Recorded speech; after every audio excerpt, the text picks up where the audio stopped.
And again, I'd like to welcome you. Today we're going to talk about geomorphology. That's a big fancy name. It just, morphology just stands for the study of form, and geo, study of land form. And so we'll be studying the landforms of Virginia. We won't be talking about landforms of deserts or plains or other such places, but what you can see in Virginia. All right, the major parent materials and their landforms. This is a review because just in the discussion, it's almost impossible to separate a discussion of the landform without referring to what kind of material the land is made of. So let's just real quickly review. We have residuum, and that is soil material that formed in place from bedrock. Alluvium, that's when that residual material was moved by water, maybe once or even more than once. Colluvium, material moved by gravity, again, once or more than once. We have coastal plain sediments, and these were moved either by rivers or oceans or both. And if they were moved by rivers, we call them fluvial deposits. If they were moved by oceans, we call them marine deposits. And if they just simply were just a pile of organic material that rotted in place, then we call them organic deposits. Well, then we have windblown materials, and we separate those by size. And the aeolian materials are those sand-sized particles.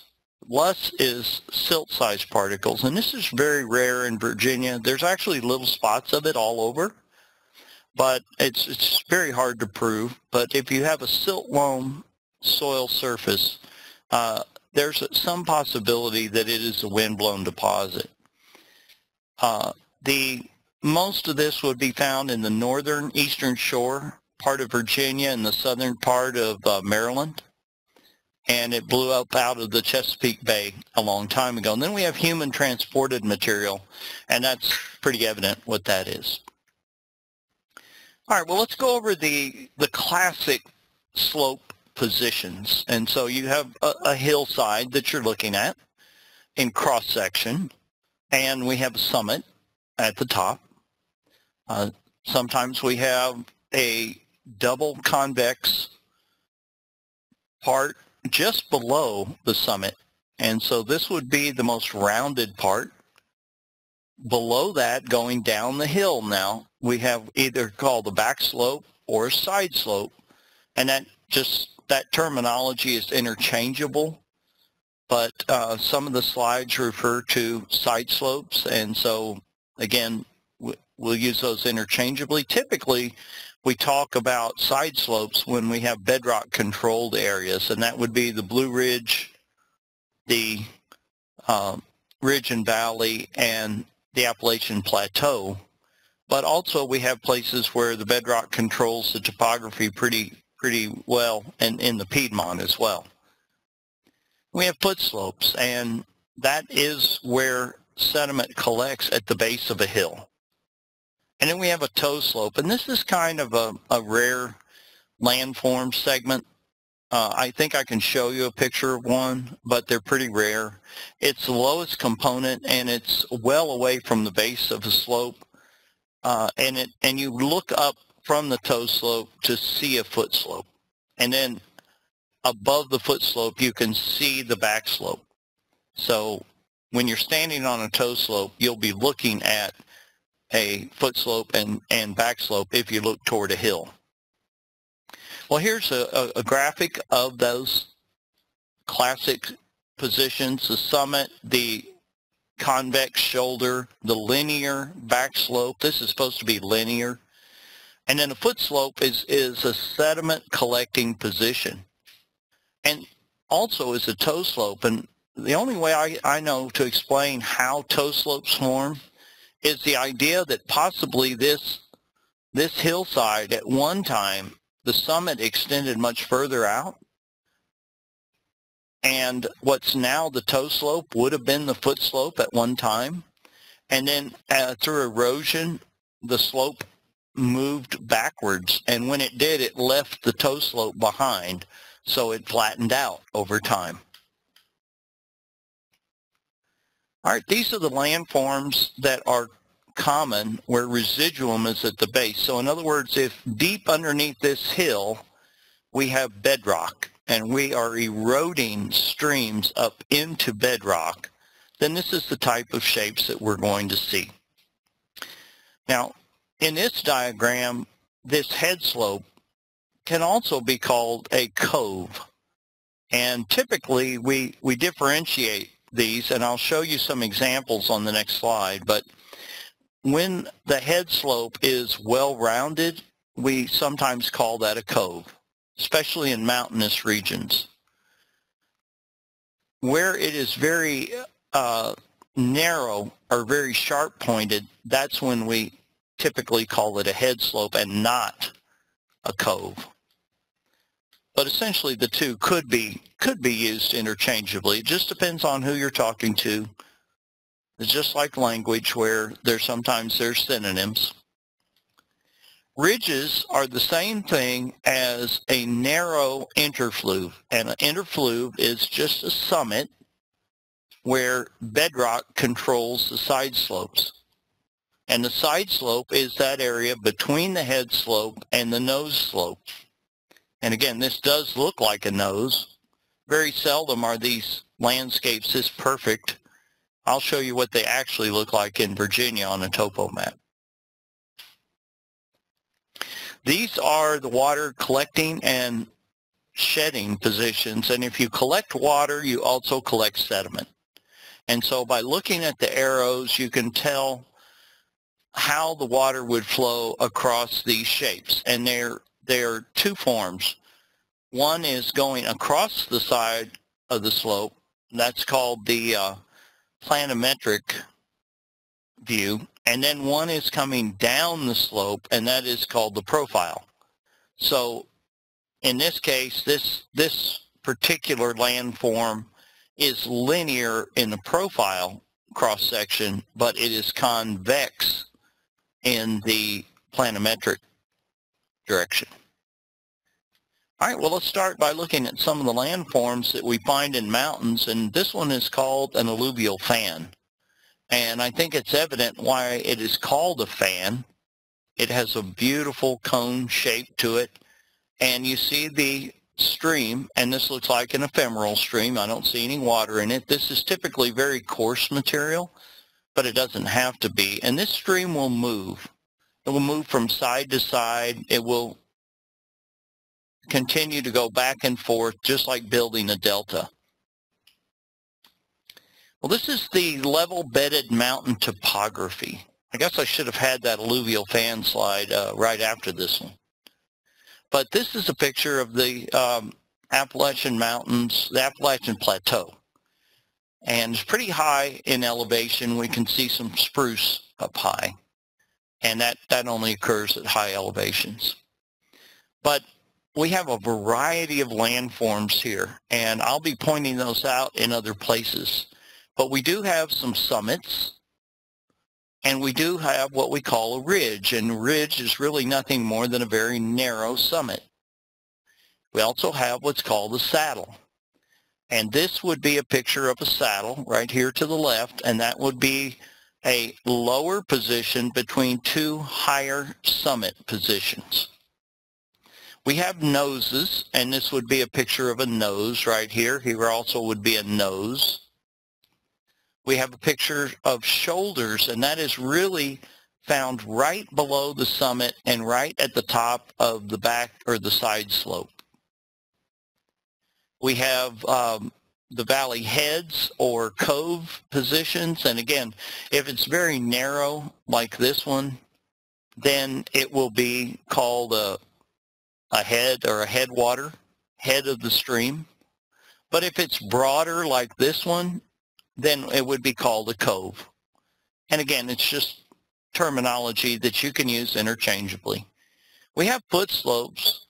Those are not able to be seen in this picture. We also have alluvial fans, which I just showed you, and terraces.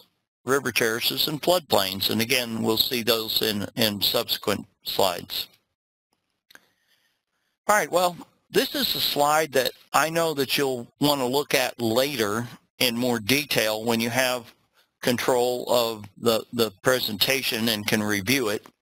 But let's just look at a few of the forms and see if we can identify them. So I'm going to switch to the pen mode here and just see if this works for me. Let's start out right here on what is called the summit. And I'm going to try to draw the edges of the summit in. And it looks like that's working all right. And this is a little bit arbitrary, exactly where the edges of these landforms are. But that would be considered a summit. We also have a ridge, and that would be right next to it, and this is just a very narrow version of a summit. We have a head slope here where you can see that this is very narrow and sharp pointed contours coming up. Now let's move to the upper left and you'll see a saddle, and the saddle is defined as that area that is up at the top of the mountain, but it is between two summits. So you can picture if somebody was climbing into a saddle, they would put one leg on this side, one leg on that side, and their rear would be here in the middle, and that's why they call it a saddle. So it looks like a saddle from the distance. And we have some shoulder positions here, and that would be where you have a summit and then you have a very steep drop off. So just at the head of the slope going down. And there are several summits here shown on this diagram. I'm sorry, shoulders. But the shoulder is a very steep, very eroded part of the landscape. And so subsequently you find very shallow soils there. Okay. We have some nose slopes on the lower right-hand part of the diagram. And then we have a foot slope. And the reason that I know that this is a foot slope is because the contour lines start to spread.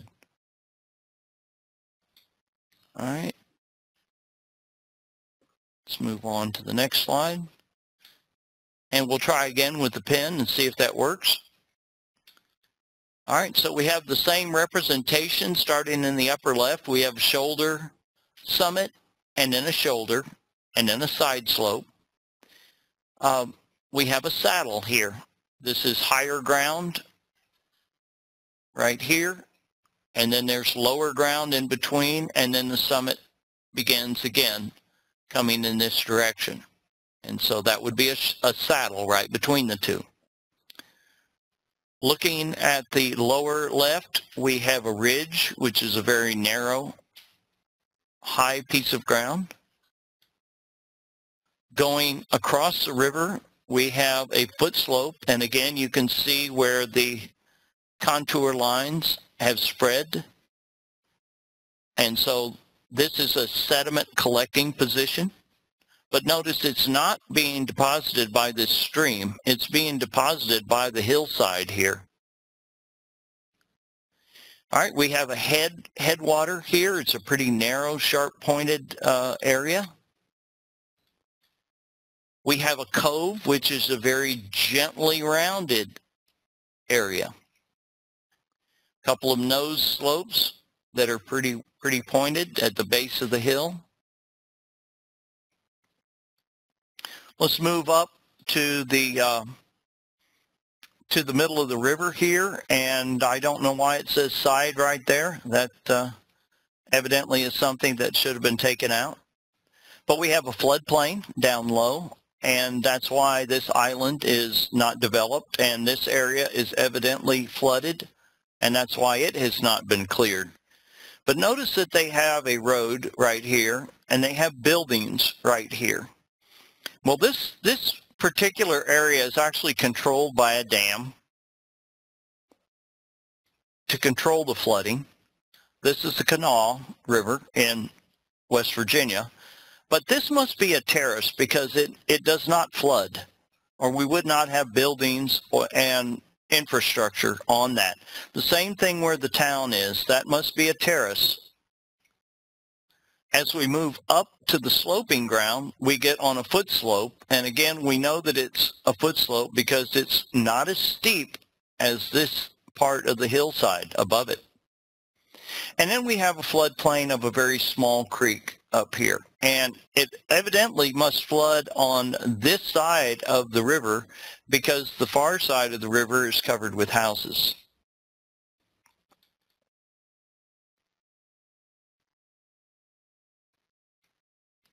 Okay, let's go to folded mountain topography, and this is different than the flatline topography. We took these pictures at Kentland Farm right outside of Blacksburg, and you can see the gentle curve of the bedrock, and I had one of my students put their hand here, and you can actually see where this limestone comes down and then takes almost a right angle turn right next to her hand. So it's pretty interesting. This is what the topography looked like before and then after erosion. And what ends up, the result of that is that the valleys end up getting filled with sediments. And that sediment then forms foot slopes, terraces, alluvial fans, floodplains. These are the landforms that are not controlled by bedrock. These are controlled by the sediment that fills in the valleys. Okay.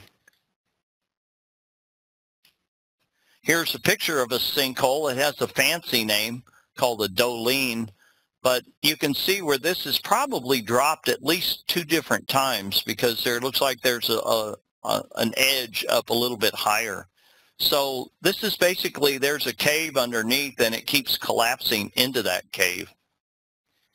This is a picture of a foot slope, and this shows where the water, you can see the little bit where the water is going to collect on the hillside and come down this direction.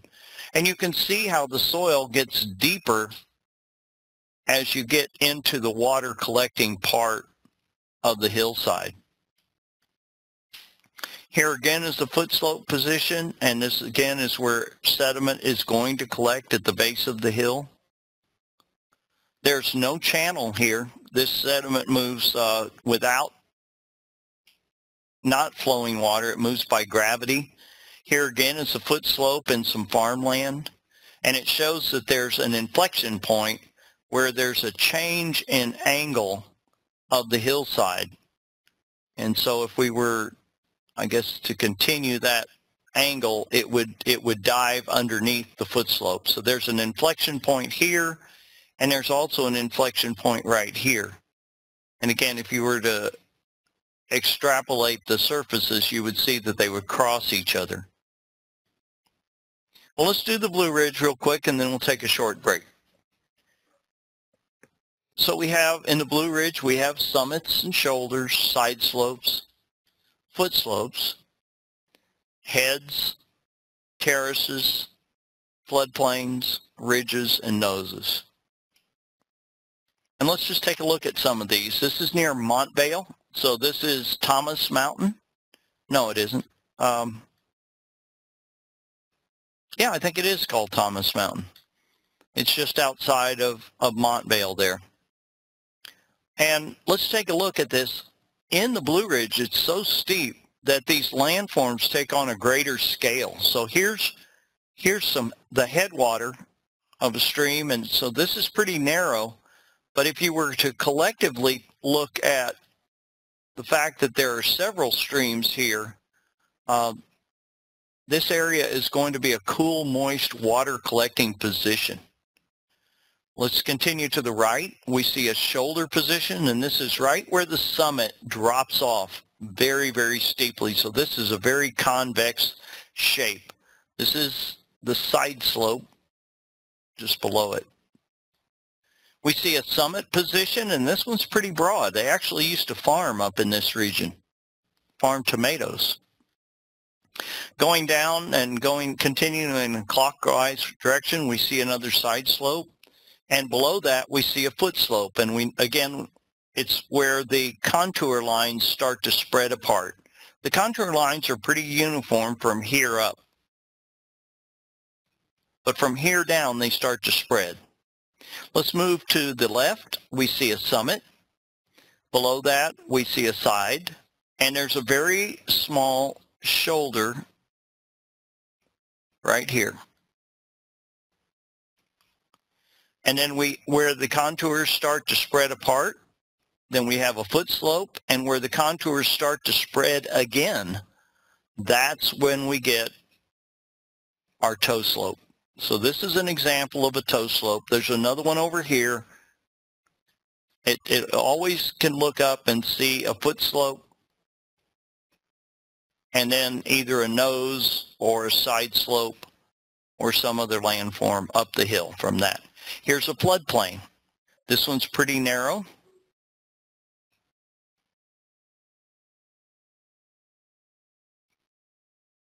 All right, let's keep moving.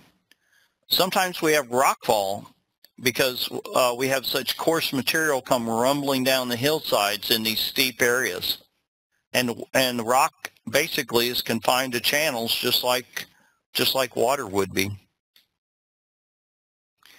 Okay, that was a form of colluvium. Here we see a foot slope at the base of a hill on the left, and then we see a floodplain. So this material is deposited by water, the floodplain, whereas the foot slope, the material is deposited by gravity.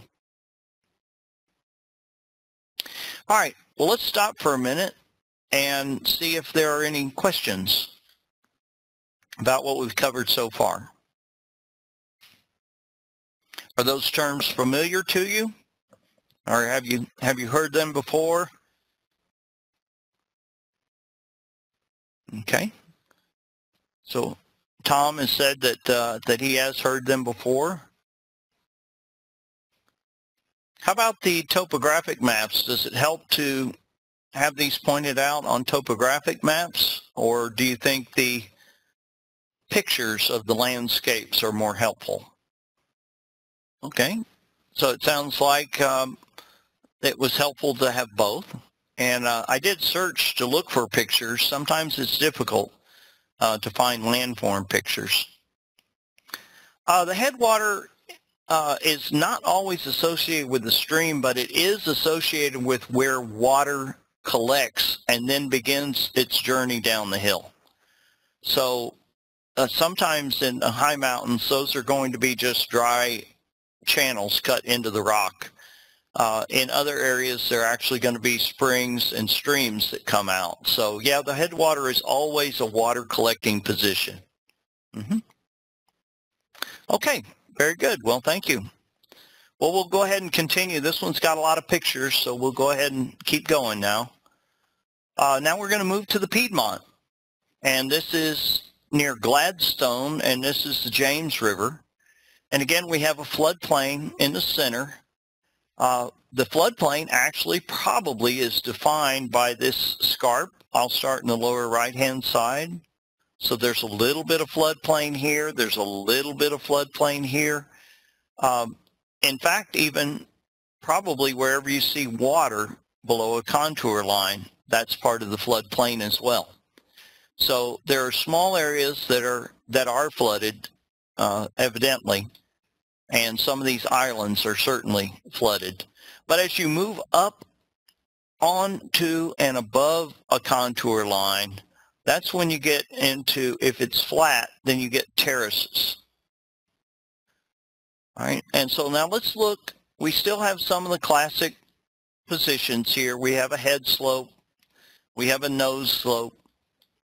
But here, let's look at these two terraces, Terrace 1 and Terrace 2. And you ask, how did he know that that was a terrace? Well, it's parallel to the river. This is the floodplain. This surface is parallel to the river and flat.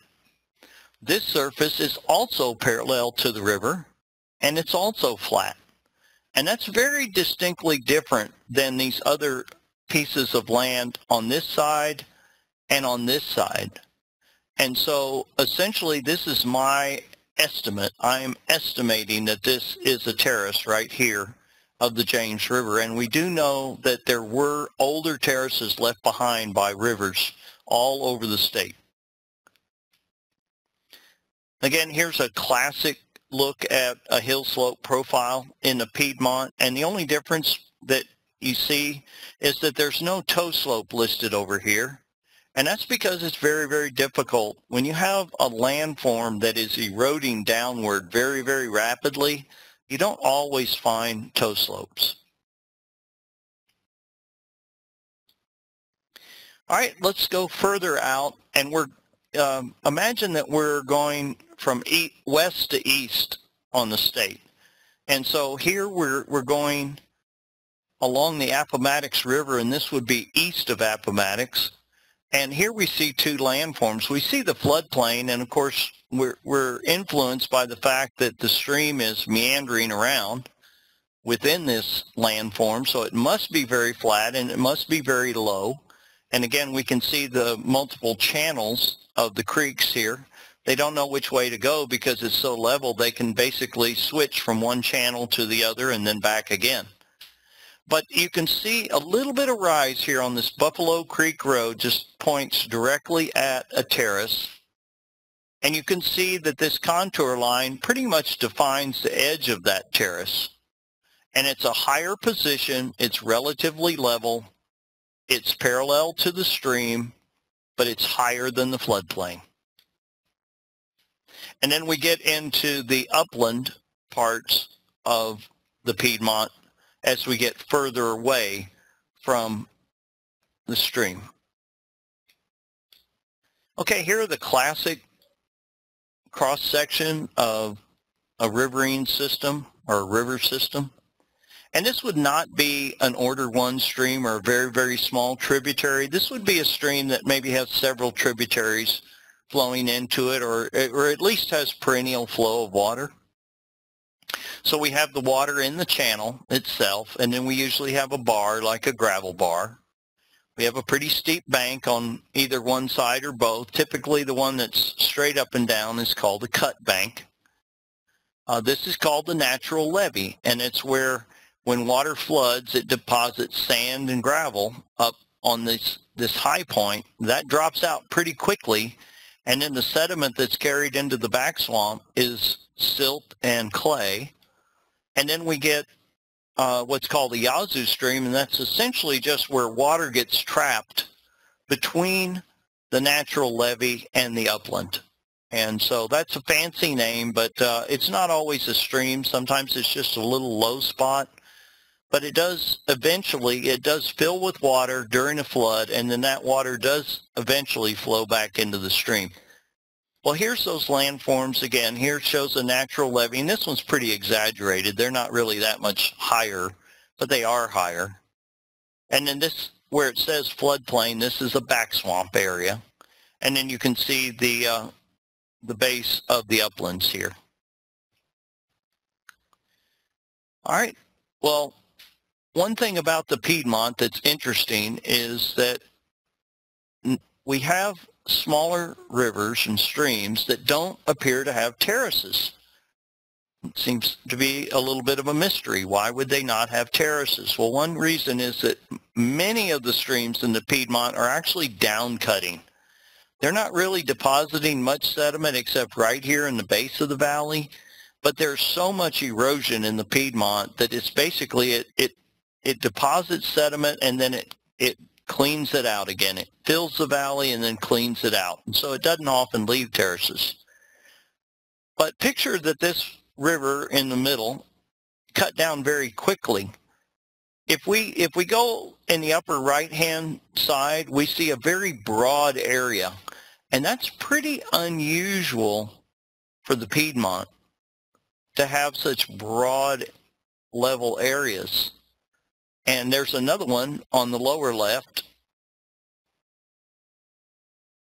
And people started studying these and started looking at the sediments, and what they realized is that these are transported sediments up here. And so if you have a broad summit area near, well, it doesn't even have to be near a current large river, then probably those are old stream deposits or even old foot slope deposits. But they are transported material, not residual. All right, here's a big picture as we continue on our journey east, and we see the sinuosity, or basically the curvature of the James River here. And it's not very curvy. And right here are the parks on the James River where you can go down and see the fall line. You can see the bedrock sticking out of the base of the river. And then the river comes down to an area along I-95, and all of a sudden it starts making big sweeping turns. Big turns. And this increased curvature, and you can see where there used to be big turns that are now drowned. This is an estuary. This is the top of the estuary, and this is tidally influenced. So you can separate the Piedmont from the coastal plain by just looking at how the rivers change the amount of their curvature. Here's another small stream that looks pretty linear, and then it hits the lower, flatter ground, and it starts to make big sweeping turns. All right, let's talk about the coastal plain now. We've covered the other regions. What are some things that are different? Well, dunes are different. We didn't see those. Marine terraces. So these are terraces that were flattened not because rivers deposited them, but because the ocean currents leveled out the landforms when it was underwater. And the ocean did encroach upon the land, probably all the way to the base of the Blue Ridge at one time. But at other times, it certainly had at least 11 different levels of terraces that are identified in Virginia. There are also river terraces, such as the terraces of the James River, where all the plantations are found. And then smaller streams have terraces, and of course there are floodplains everywhere. Lots of water, sandy sediments. You're going to have a lot of water bodies. We have another feature that's unique called the Carolina Bay, and I'll show you a picture of those. Swamps, and we have several different types. Those swamps that are found right next to rivers and those that are found next to estuaries. And many of these swamps are tidally influenced. The ones next to the estuary are tidally influenced. The ones next to rivers are typically not, but this would be referring to small rivers. I'll show you a picture in just a minute that explains that difference. We have tidal marshes, and that would be marshes that are along the edge of the ocean and marshes that are along the edge of the estuary. And then we have our standard erosional landforms, because the 11 marine terraces are being dissected by rivers that are working their way up from the ocean level. And so they're eroding back into these landforms. One reminder is the difference between a swamp and a marsh. These are both permanently wet areas all year long. The water never dries up, but a swamp is covered with trees and a marsh is covered with grass-like plants. Well, here's a picture of a riverine marsh. This is not tidally influenced. These are very, very small channels, but you can see where they just crisscross back and forth and back and forth. And so this is a riverine swamp. And this would be loaded with trees. If I could switch to the aerial photo, this would be forested. So you can see how subtle the landscape is on both sides of this. So there's just not much slope to the area, and so there's not going to be much runoff. I'm sorry, there's the runoff that collects in the bottom of the stream is going to stay at the surface. Here's a picture of an estuary system. So this is the James River near Presque Isle, not sure how to pronounce that. National Wildlife Refuge, and this is a marsh because it's covered with grass-like plants. And this is a swamp because it's covered by trees or shrubby vegetation. And again, we see the equivalents over here, but we can tell that this area is flooded at times. Here's another flooded marsh area along the James River. And so this that's flooded by flowing river water is called a floodplain. So we're right getting close to the upper end of tidal influence. As we go further east into the coastal plain, we can find some big marine flats, and one of the best that I know of is near Windsor, Virginia. So if you go down toward Windsor, you can see a large area where there's just no external drainage, and this is what's left. And here's another area up here where essentially there's just no streams at all to drain out the area. And so this is what's left of the old marine terrace. But again, you can see how current day rivers are working their way up into these areas and eroding them. And one thing that I found interesting also is that if you drive on 460 from Petersburg down towards Suffolk, you'll notice that as you cross some of these larger streams, that there will be a hill on the southeast side of some of these. And these, I think these are ancient sand dunes. I know no other way to explain them. They're linear, they're little hills, and they're parallel to the stream. And all I can imagine is that those are higher than the marine terraces. So they must have been younger and formed later than the last time that this area was completely covered by the ocean. All right, and this is what a marine terrace looks like. It's pretty flat ground. And you can see in the foreground, sometimes it can be fairly wet. If you get any kind of a depressional area, well, then you're going to have water standing at the surface if there's a clay layer underneath. And this is a more typical look at the coastal plain where it's been farmed and farmed for many years. And here we can actually see where erosion has exposed some of the subsoil. The lighter areas are sandier, and this is not eroded. So here's the summit position in the background where it's very white and sandy. But here on this hillside right in front of us, we can see where there's been significant erosion, so much so that some or a lot of the topsoil has been lost. All right, we're continuing to go east, and now we're at the Great Dismal Swamp. And so this is just southeast of Suffolk and south of Norfolk. And here is a scarp. The Great Dismal Swamp used to be a bay, and then it filled in with sediments. And this used to be the shoreline of the bay. And then it's fairly level. This is a marine terrace. And again, we can see there's just a little bit of dissection started. This area would be around 20 to 25 feet above sea level. But this is an unusual landform, and that's going to come into play here in just a minute. It's got linear boundaries. Here's another excavation area where you can see where people have cut down. I'll show you in just a minute what that might look like. But this is a landfill.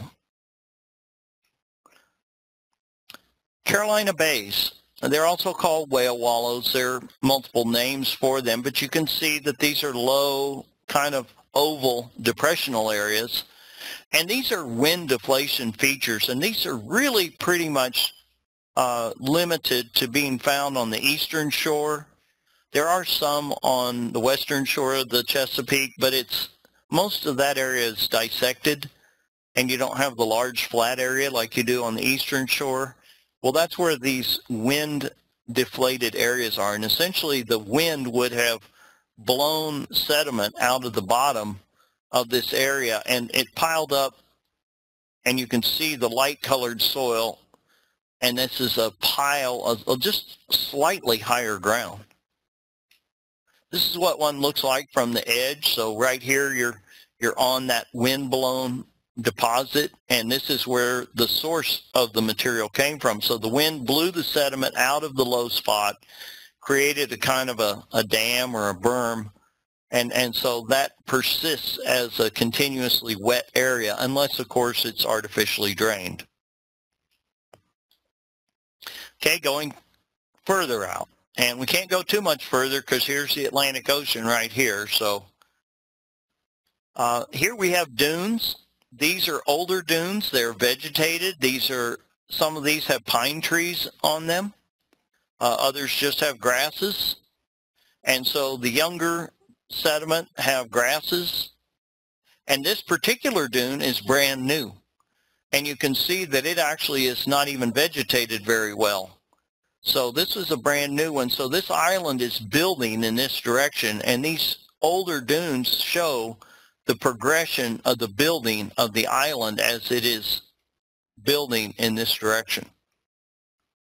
Back behind the barrier island are bay, and these are marshes. These are flood tidally twice every day. There are some areas called shoals that don't actually come up above waterline except on rare occasions, but of course these are pretty bad if you're trying to get a boat through there. But these would be the ocean, the marshes that are exposed to ocean water. All right, what about humans? Well, look at this landscape in China. It's actually beautiful. But look how much of that hill shape has been modified by human action in order to make level ground, and then they adjusted the width of the terraces based on the slope of the land. We have modern equipment here that's moving sediment in a housing development, and you can see a railroad track that was located in an old stream bed, but all of that has been excavated, and that material's been moved somewhere. That's called a cut area. This is what humans do. They create landfills. This is a diagram I drew of some work that I did in New York City. They excavate out certain areas, and then they fill it back up for purposes. So in this case, it was filled with roadbed material underneath the road to make a good firm pavement. In other areas, they just simply bulldoze the soil from this area to make it flat so that people could walk along it, and then just put these piles of sediment and just let them there next to the road. And they did that on both sides. Here's, in the lower right, is a diagram that I drew to kind of illustrate what some of the natural contours would have looked like, where the streams would have been located. Here's a summit, a back slope, again, summit, back slope. This would have been a kind of a wet area. Well, humans don't like wet areas where they live, so what did they do? Well, they modified the hilltop. They leveled off this ground and put a baseball field here, and then they put a big parking lot. They completely bulldozed out this hilltop and used that material to fill in this low spot here, the marsh area, and to fill in where the river is. And now the river is now flowing underground in pipes. So that's what this refers to, is a underground culvert. And here it's flowing into straight channels. Here they would have put a parking lot and a building, and then they would have had to carry that water in probably a concrete lined culvert in order to keep it from eroding the hillside. So this is a before and after picture of what humans do to topography. Well, look at the size of some of these subway systems. London, Hong Kong, the Holland Tunnel going into New York City. That's a lot of soil that had to have been moved. Where did they put that? Well, here's a picture of the Hong Kong airport. So when we talk about landforms, we talk about artificial landforms that humans create. Here's a natural landform. It's just a little bit left. All the rest of this is artificial. And again, looking at this terrace system, you can see how much of the landscape has been modified into artificial landforms. These are called steps and risers. And so the riser is here and the step is here. All right, with that, I'd like to ask for any questions. We're right about at the time limit, but does anybody have any questions about what we covered? We kind of went from west to east. We started in the mountains and then ended up actually at the ocean. And then we did a quick look at how humans modify and create artificial landforms, starting with landfills and then excavated areas, subways. Okay, I will try to use the pointer when I'm not using the pen so that it's more visible. All right, well, if there are no other questions, I hope you guys have a great day. Next month, we'll do this again. And as long as we get good attendance, we'll keep these going. If the attendance drops off too much, then we'll probably discontinue the series. But at this point, I'm enjoying this, and I'd like to continue. So if you'd like to continue this webinar series, then please encourage your friends to participate. All right, thank you, everybody, and hope you have a good day.